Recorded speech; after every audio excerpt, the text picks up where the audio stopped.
Have you ever found yourself mindlessly scrolling through Instagram, opening YouTube without even thinking, or checking your email for the 10th time in an hour? Why do we do this? It's not a lack of willpower, it's by design. Today, we're diving deep into Nir Eyal's groundbreaking book, Hooked: How to Build Habit-Forming Products. This isn't just for product designers or marketers.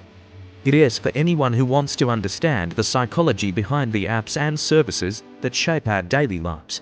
By the end of this video, you'll see the digital world in a completely new light, understanding the hidden forces that drive your behavior. So, how do companies get us hooked? They use a simple but powerful four-step process called the hook model. Let's break it down. The first step is the trigger. This is the spark that gets the whole process started. Triggers come into flavors: external and internal. External triggers are the obvious ones.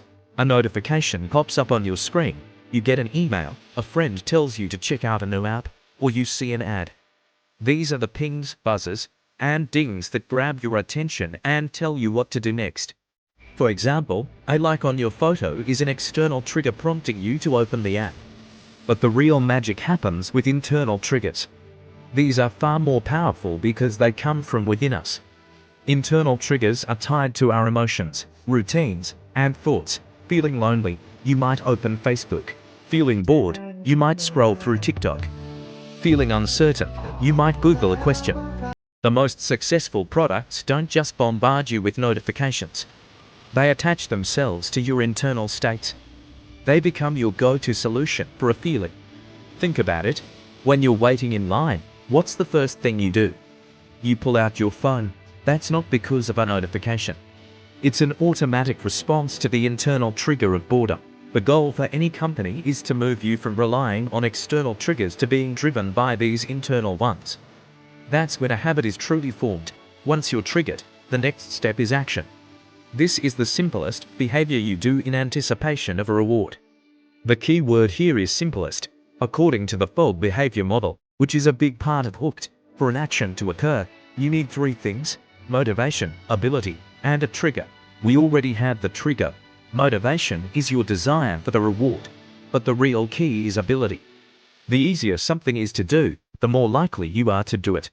Think about how easy it is to scroll a newsfeed. It's just a flick of the thumb. How simple is it to search on Google? You just type. How effortless is it to watch the next video on YouTube? It literally autoplays. Companies obsess over removing friction. They reduce the number of clicks, simplify interfaces, and make actions as thoughtless as possible.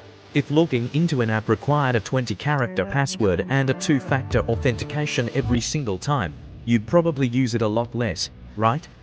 The action phase isn't about complex tasks. It's about creating the most straightforward path to the prize. A simple scroll, a quick tap, a single click. That's all it takes to keep you moving through the hook. This brings us to the most powerful part of the model, the variable reward. This is the engine of the hook. Humans are wired to seek rewards, but what really gets our brains buzzing is unpredictability. If you knew exactly what you were going to see every time you opened an app, you'd get bored quickly. The variability is what creates craving.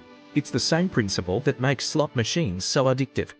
You pull the lever, and you might get nothing, or you might hit the jackpot. That might is everything. Social media feeds are a perfect example.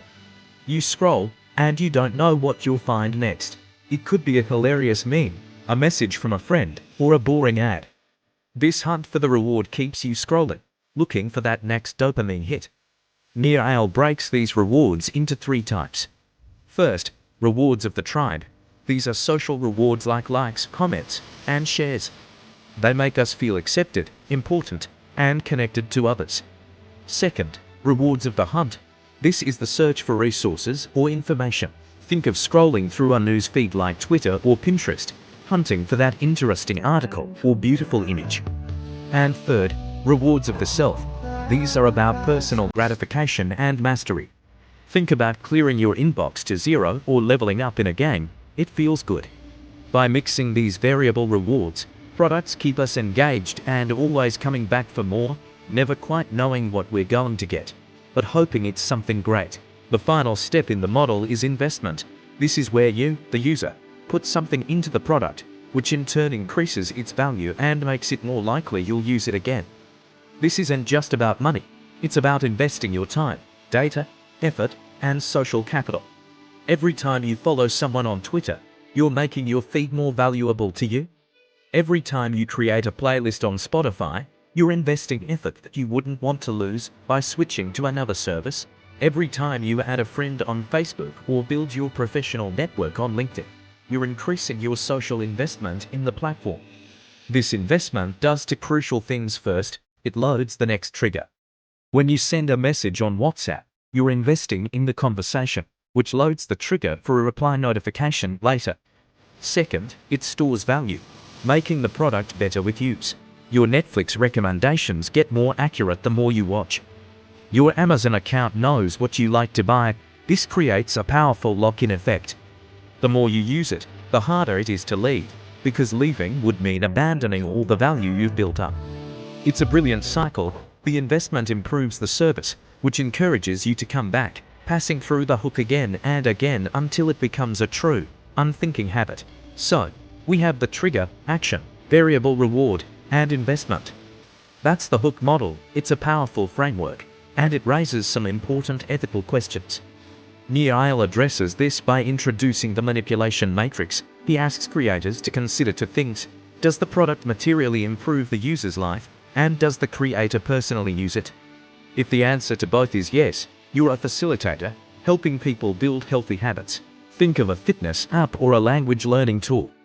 But if you're reselling a product you wouldn't use yourself, and that you know doesn't truly help people, you're a dealer. This model isn't about creating mindless addiction. It's a tool. It can be used to build products that help people live better lives, like apps that encourage exercise, saving money, or connecting with loved ones. But it can also be used to exploit our psychological vulnerabilities for profit. As consumers, understanding the hook model empowers us. We can recognize when we're being pulled into a loop and make a conscious choice about how we spend our time and attention. We can turn off notifications, set time limits, and be more mindful of our internal triggers. The goal isn't to abandon technology, but to control it, instead of letting it control us. By understanding how we get hooked, we can build better products and, more importantly, better habits for ourselves.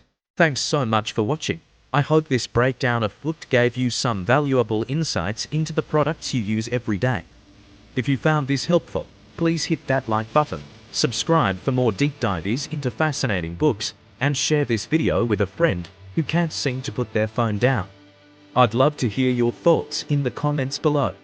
Which app do you think has you the most hooked? Let's talk about it. See you in the next one.